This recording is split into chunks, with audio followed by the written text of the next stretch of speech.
समय समय पे टीकाकरण, बच्चों का वृद्धि निगरानी, आंगनवाड़ी केंद्र पर बच्चों का वजन लिया जाता है। बहुत लोग नहीं लेना चाहते हैं, पर अब थोड़ा थोड़ा जागरूक हुए हैं तो लोग पहुंचते हैं और अपने बच्चों का वजन भी कराते हैं, ताकि उनको माँ को पता चलता है कि बच्चे का वृद्धि सही से हो रहा है कि नहीं। इसके अतिरिक्त जो मुख्य योजनाएं ICDS से संचालित होती हैं, उसमें मुख्यमंत्री कन्या उत्थान योजना प्रमुख है, जिसमें बच्चियों के लिए, एक परिवार की 2 जीवित बच्चियों के लिए आर्थिक सहायता दी जाती है। बेटियों का संरक्षण, उनके स्वास्थ्य और पोषण, उनकी शिक्षा उचित रूप से हो, इसके लिए सरकार ये योजना संचालित करती है। इस योजना में 3 विभाग से वैसे आर्थिक सहायता मिलती है। शुरुआत ICDS से होता है, जिसमें 0 से 1 साल के जो अवधि होती है बच्चियों की, उसमें पहला किस्त मिलता है उसको 2000 रुपये, और 1 साल से 2 साल की अवधि में ICDS से ही उसको फिर 1000 रुपये का लाभ दिया जाता है। इसके लिए जो आवश्यक है वो ये है कि जो बच्चा 0 से 1 साल का पहला लाभ लेना चाहेगा, उसका जन्म निबंधन करा लें, जन्म निबंधन प्रमाण पत्र बना लें, या अभी थोड़ा उसको शिथिल किया गया है कि एकदम कंपलसरी नहीं है, तो उसके अतिरिक्त यदि जन्म निबंधन प्रमाण पत्र नहीं उपलब्ध है तो MCP कार्ड जो मिलता है माँ को गर्भावस्था के दौरान और बच्चे के जन्म के संबंध में सारी जानकारी उसमें रहती है, तो वो MCP कार्ड का होना आवश्यक होता है। उसके आधार पे आप पहला किस्त लाभ ले सकते हैं। दूसरे किस्त के लिए बच्चे का आधार पंजीकरण कराना बहुत ही ज़रूरी होता है।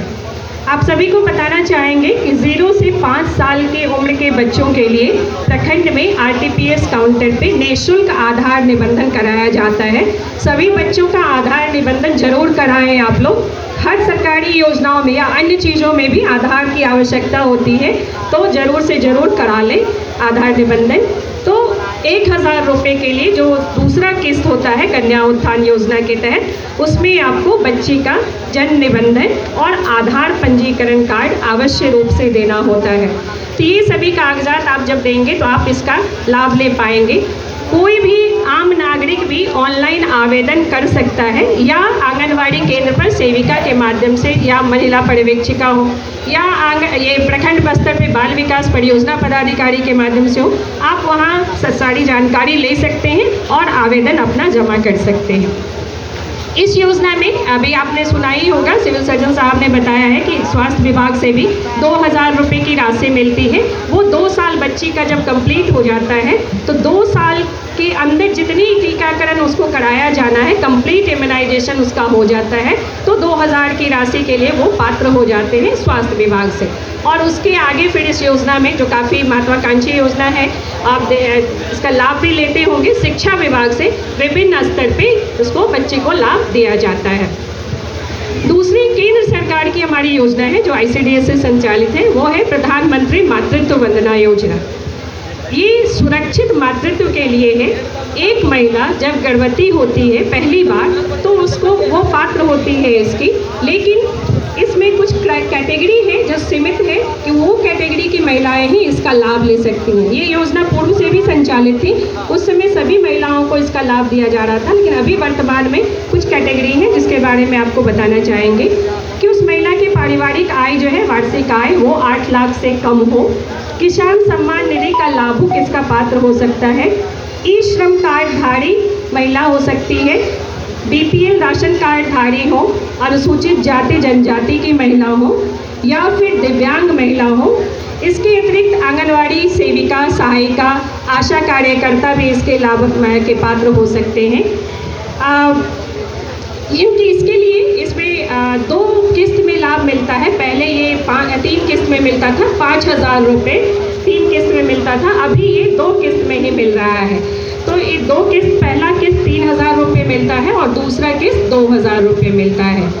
पहला किस्त 3000 लेने के लिए उस महिला को, गर्भवती महिला को, अपना गर्भावस्था पंजीकरण कराना आवश्यक होता है। इसके लिए आप आंगनवाड़ी केंद्र पर पंजीकरण करा सकते हैं, BHSND डे को, या फिर किसी भी स्वास्थ्य केंद्र पर जाकर आप अपना पंजीकरण करा सकते हैं।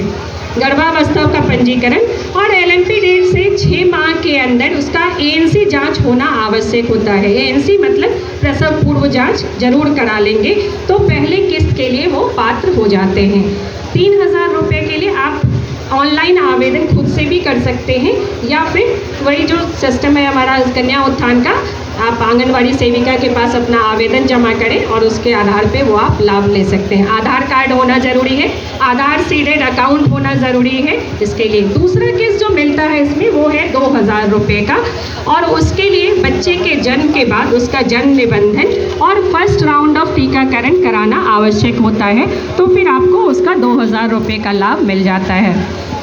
आप सभी को एक चीज़ और बता देना चाहते हैं इसमें कि जो भी खाता आपका उस आधार से, आपके आधार से सीडेड होगा, वो किसी भी खाते में वो राशि आपकी जा सकती है।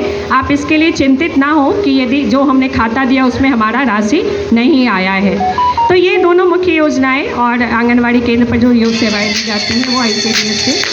इसके अतिरिक्त आपको जिला बाल संरक्षण इकाई से जो सहायता योजनाएं आप लोगों के लिए हितकारी हैं उसके बारे में बताना चाहेंगे। तो उसमें एक मुख्यमंत्री कन्या विवाह योजना है, जो वैसे अभिभावक को जो BPL सूची में है या उनका आय जो है 60,000 रुपये तक का है, उसको अपने बेटियों की शादी के लिए 5,000 रुपये सरकार कन्या विवाह योजना के तहत देती है। पात्रता ये है कि वो जो विवाह हुआ है वो उसमें लड़की की उम्र 18 साल से ऊपर हो और लड़के की उम्र 21 साल से ऊपर हो। ये मतलब कि बाल विवाह ना हुआ हो, बाल विवाह को रोकने के लिए भी ये योजना है।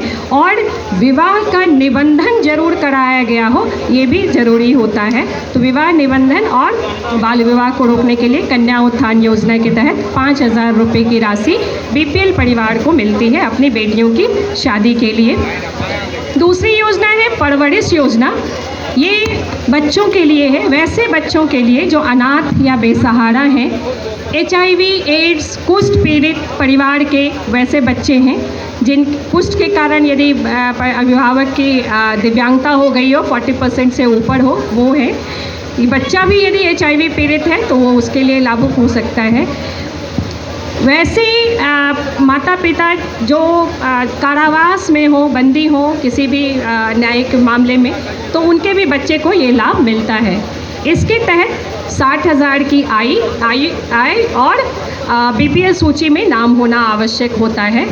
इसमें उस बच्चे के देख रेख के लिए और उचित पालन पोषण, उनकी शिक्षा ढंग से हो सके, उसके लिए प्रति माह 1,000 रुपये उस बच्चे और अभिभावक के अकाउंट में, जॉइंट अकाउंट होता है, उसमें जाता है।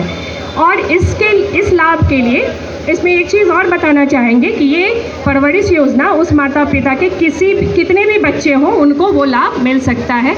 आवेदन आप CDPO के माध्यम से, बाल विकास परियोजना पदाधिकारी के माध्यम से कर सकते हैं और उसकी स्वीकृति अनुमंडल पदाधिकारी के द्वारा दी जाती है।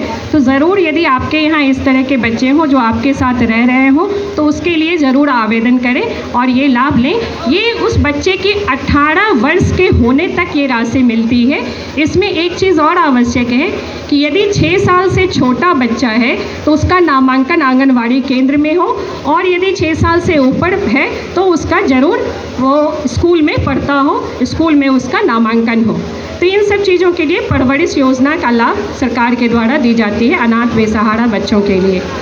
इससे ही मिलती जुलती योजना है स्पॉन्सरशिप योजना, प्रायोजन योजना।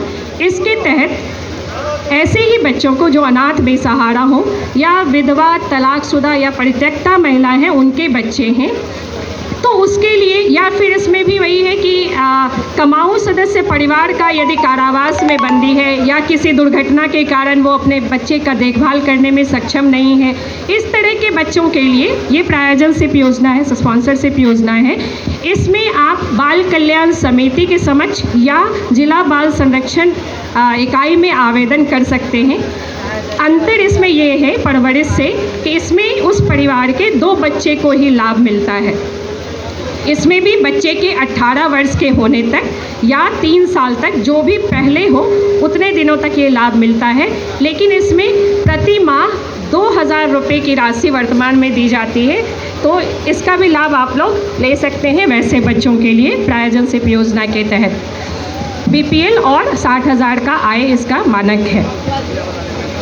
तो ये सारी योजनाएं हमारी जिला बाल संरक्षण इकाई से और ICDS से संचालित हैं। आप लोग ज़रूर से ज़रूर इसका लाभ उठाएं और यदि किसी भी तरह के सुझाव हो, कोई भी आपकी दिक्कत हो तो उसको प्रखंड कार्यालय में दें ताकि हम लोग उसका निराकरण कर सकें। धन्यवाद।